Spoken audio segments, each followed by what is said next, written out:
El presidente lanzó este fin de semana, ya lo hemos platicado usted y yo, un importante y relevante paquete de 20 puntos interesantes para reformar la Constitución del país. Para platicar sobre esto, César Cravioto Romero, senador por la República, por la Ciudad de México y por Morena, con nosotros esta tarde. Senador, ¿qué tal? ¿Cómo estamos? Buenas tardes. Hola Mario, un gusto saludarte y a todo tu auditorio de allá del norte del país. A la orden, Gracias. como siempre. Gracias por el tiempo y por la disposición. Vaya que fue una bomba lo que lanzó el presidente con este paquete de reforma, los 20 puntos que ha lanzado y que nos ha mantenido en las últimas horas y nos va a mantener por un buen rato ocupados a políticos, a partidos políticos, a opositores y hasta los medios de comunicación analizando estas propuestas. ¿Cuál es la visión del presidente? ¿Hacia dónde va el presidente lanzando una propuesta de esta magnitud a unos meses de terminar su gestión? Bueno, él ejerce su derecho constitucional justamente a hacer propuestas para modificar la Constitución de la República. Él tiene el derecho hasta el último día de su mandato y utiliza esa facultad y como lo dijo en la introducción el día, el día de ayer, bueno, él quiere revertir estos cambios constitucionales que se dieron en todo el periodo neoliberal y quiere dejar las bases para que no haya regresiones o para que si en algún momento los partidos que mal gobernaron el país por más de 40 años, PRI y PAN, regresan al poder, pues les cueste trabajo echar para atrás los avances de la cuarta transformación. Entonces, digamos que esa es la lógica del presidente y por eso lo hace. Ahora que iniciamos el último periodo ordinario de sesiones del Congreso de la Unión. Es cerrarle por completo la puerta al neoliberalismo, como le llaman ustedes, y a la oposición con sus intenciones en caso de que suceda algo contrario a los intereses de Morena en las elecciones. O sea, si pierde. Sí, aunque la verdad es que con las encuestas de hoy está muy difícil que se dé ese escenario. Ya ven, el periódico Reforma da 69 a 20 y tantos, o sea, más de 45 puntos de diferencia. El Heraldo da 35 puntos de diferencia. O sea, la verdad es que no hay forma de que se pierda, pero obviamente no solo se está pensando en junio de este año, sino a futuro, porque bueno, siempre puede haber una regresión y siempre es importante que estén blindados los avances que se han dado en estos años. Mira, el presidente no quiso entrarle a hacer un nuevo constituyente, pero sí le está entrando a modificar de fondo la Constitución, que es el máximo documento que nos rige a las y los mexicanos. Entonces, pues está aprovechando, insisto, esta recta final de su gobierno y esta recta final de esta legislatura para que se discutan y en su caso se aprueben estas 20 reformas constitucionales. César Cravioto, el presidente con estas propuestas, con estos 20 puntos, evidentemente la oposición lo está tomando como un acto electorero, es decir, un festín del presidente, una promoción, porque sin duda hay algunas cosas muy trascendentales, pero hay otros conceptos que son lógicos, ¿no? Que es lo que quiere el pueblo escuchar, como el tema de becas de atención médica garantizada, que es lo tradicional, viviendas, que no se maltrate a los animales y cosas por el estilo. ¿Va la intención también del presidente, pues un poquito de promoción rumbo a las elecciones? No porque pues, no está en la boleta, pero evidentemente hay una disputa política en este país que tiene que ver con dos proyectos de nación y obviamente va a quedar nítido una vez más ante el pueblo de México que defiende el proyecto de transformación, que busca el proyecto de transformación y que defiende la oposición. Esto lo vimos, por ejemplo, en el 2022, que fue la reforma eléctrica, también constitucional, que no pasó y que en el debate parlamentario les decíamos, bueno, pero vienen procesos electorales y la gente aunque con los votos de la oposición frenaron la reforma, pero la gente está observándonos y la gente a partir de ahí pues va a tomar una decisión en estos 6 estados donde hubo elecciones en el 2022. Yo fui delegado político en Hidalgo y nunca, el PRI nunca había perdido Hidalgo y les ganamos 2-1. Y de los 6 estados que se jugaron en el 2022, todos ellos gobernados por la oposición, Morena les ganó 4. Y después en el 2023 con la reforma electoral pasó lo mismo. Les dijimos, la mayoría de la población quiere la reforma electoral. Ellos se fueron a impedir la reforma constitucional electoral y se jugó el Estado de México y perdieron el Estado de México. Al fin de cuentas, en política, por supuesto que la gente está viendo qué defiende unos y qué defienden otros, y la gente está tomando decisiones electorales con base en lo que cada bloque está defendiendo y está decidiendo en cuanto a sus grupos parlamentarios. Entonces, pues que la oposición se ponga a revisar estos 20 puntos y que le mida, como decimos aquí, el agua a los camotes, y que no eche por debajo o diga de antemano, pues vamos a echar todo para abajo, porque pues sí, va a tener costos para ellos. De por sí, insisto, su candidata está de mal en peor, pues si no lo saben manejar bien, se pueden ir al desbarrancadero completamente. Evidentemente hay temas en esta propuesta que ya se han venido discutiendo en la opinión pública desde tiempo atrás y que son neurálgicos para la vida de este país, como es el tema de la elección de los jueces y magistrados. Punto 17, las propuestas dice, los jueces, magistrados y ministros del Poder Judicial, en vez de ser propuestos por el Poder Ejecutivo y nombrados por diputados y senadores, serán electos de manera directa por el pueblo, porque solo el pueblo puede salvar al pueblo. Y mira, este es un tema que ha generado justamente mucha discusión pública. Eh, la oposición, el régimen que ya no tiene el poder en este país, defiende lo democrático es que sean en las cámaras donde se definan quiénes son los magistrados y ministros.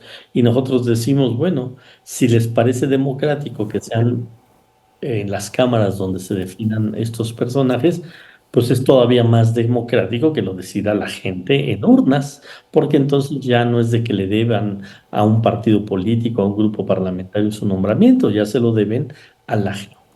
Obviamente no se trata de que cualquiera pueda entrar. Tiene que haber distintas cualidades que tiene que tener, estudios, experiencia, honradez, etcétera, etcétera, etcétera.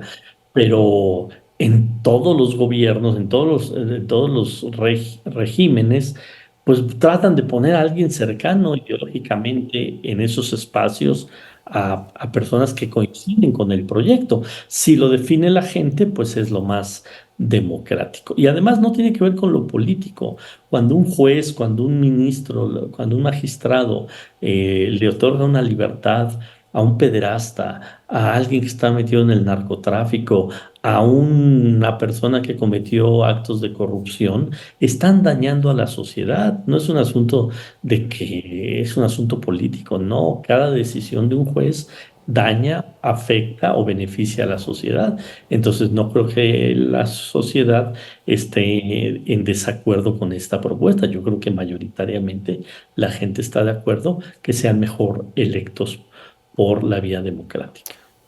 Por acá hemos discutido muchas veces el hecho de no deberle la chamba a nadie cuando se están en posiciones de ese tipo. Por ejemplo, el deber ser de la Fiscalía, ¿no? Que pasó de la Procuración a la Fiscalía, pues ese era el sentido, hacerlo autónomo, independiente, que no cobre la misma ventanilla del presidente, bueno, a lo mejor cobre la misma ventanilla el presidente, pero que no tenga que depender del presidente, o en el caso de los estados, que no dependa el fiscal del gobernador. Tampoco queremos que los jueces ni magistrados les deban la chamba a senadores, por ejemplo, ni de Morena, ni del PRI, ni del PAN, para no tener que devolver favores, sean por asuntos judiciales. Ya ves cómo tenemos el pleito acá entre el PAN y Samuel y todos los demás, Sí, no, estamos, se llevan rudo a Nuevo León. no Se caben llevan no Nuevo cabe aquí en León. el estudio cajas de denuncias y los Sí. mismos jueces han interpretado de diferentes maneras el mismo problema y la misma situación, como que están canteados, depende de la intención política y eso es muy grave. Fíjate que el ejemplo que pones, Mario, es muy bueno. O sea, yo creo que la idea inicial de una fiscalía autónoma del Poder Ejecutivo es correcta. Pero en el momento que lo designa el Congreso local, pues también el Congreso local representa partidos políticos e intereses. En este caso, el caso de tu estado, pero no solo es el caso de tu estado, lo estamos viendo en Morelos, o lo estamos viendo en Guanajuato, o en la Ciudad de México, lo que ocurrió con la fiscal Ernestina Godoy, se politiza. Y entonces, esto de tratarlo de hacer independiente del Poder Ejecutivo, pues se pierde porque se vuelve independiente del Poder Ejecutivo, pero rehén de los partidos políticos que controlan los distintos congresos. Cuando el Congreso es controlado por el mismo partido que el Ejecutivo, pues prácticamente lo nombra el Ejecutivo. Y cuando el Congreso tiene una mayoría distinta a la del gobernador en turno, entonces se vuelve contrapuesto al gobernador en turno y se vuelve pues una lucha como la que viven todos los días allá en Nuevo León. Y si la gente votara directamente, por ejemplo, a los fiscales, pues no se la debe ni al Congreso ni al gobernador en turno, se lo debe a la gente. Y eso, pues creo que tendríamos todos que verlo como un avance democrático, un avance de darle a la gente cada día más facultades para decidir lo más relevante para, pues al fin de cuentas, para su convivencia. ¿Por qué no veo a los jueces y magistrados y a todos los poderes judiciales estatales o federales saliendo a manifestarse a favor de la que se supone será su independencia y autonomía?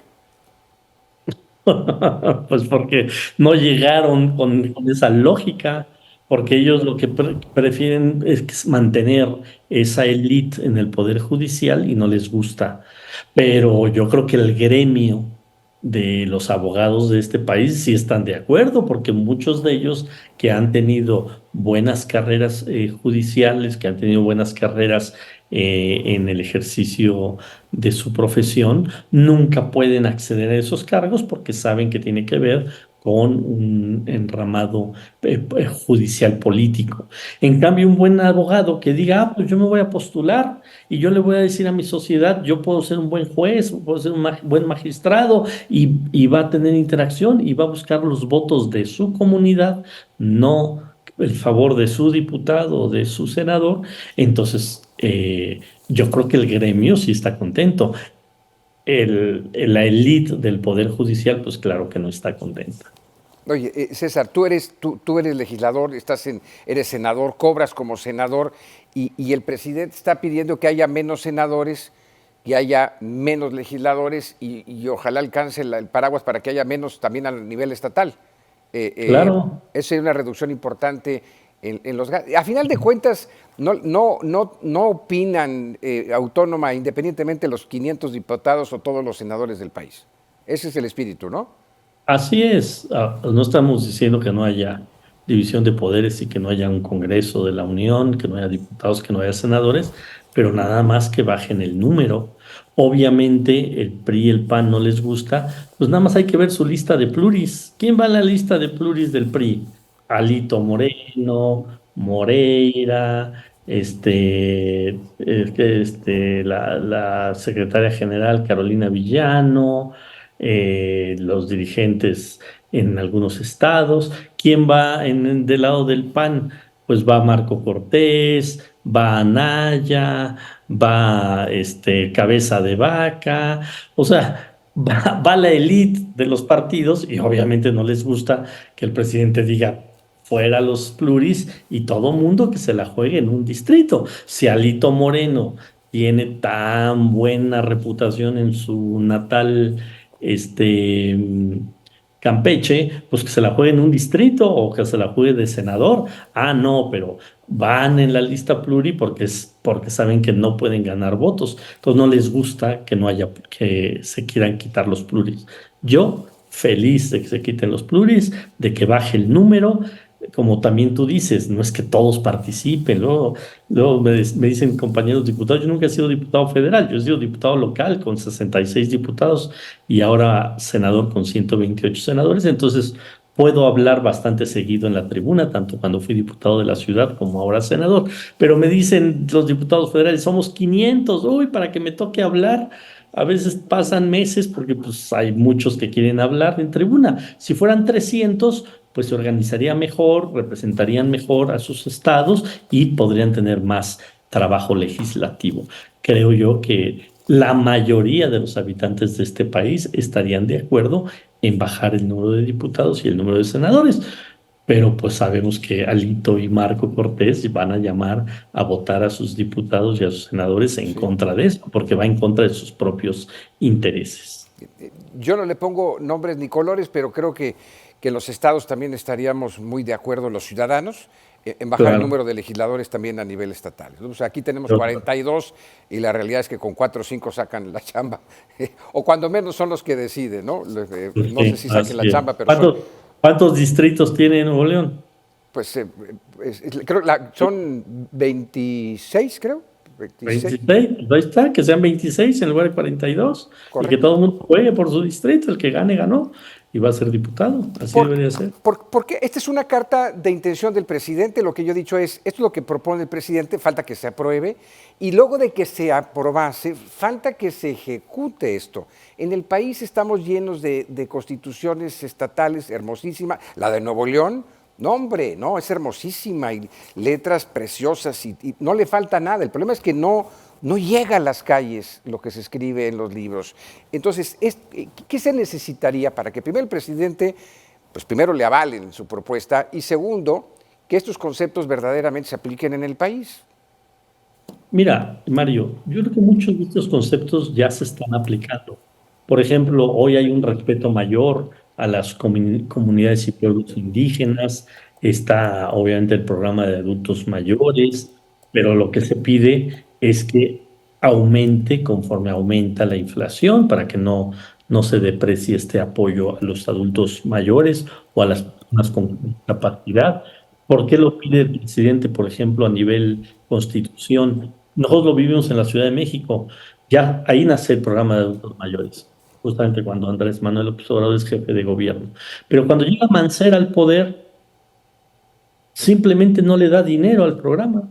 Entonces había una lista de espera gigantesca. Nosotros éramos diputados de oposición de Morena y le exigíamos a Mancera y al grupo mayoritario, a los grupos mayoritarios en la Asamblea Legislativa de la Ciudad de México, que le dieran recursos para que no hubiera lista de espera. Pues no, simplemente como ellos tenían el control del Congreso, no le quisieron dar recursos. Entonces, este cambio constitucional es para que quien esté gobernando forzosamente le tengan que dar recursos a ese programa. El tema de las becas ya está, nada más es que no se me eche para atrás. El acceso a la salud pública, bueno, pues es uno de los temas que se avanzó, pero que tienen que seguirse avanzando en sexenios anteriores.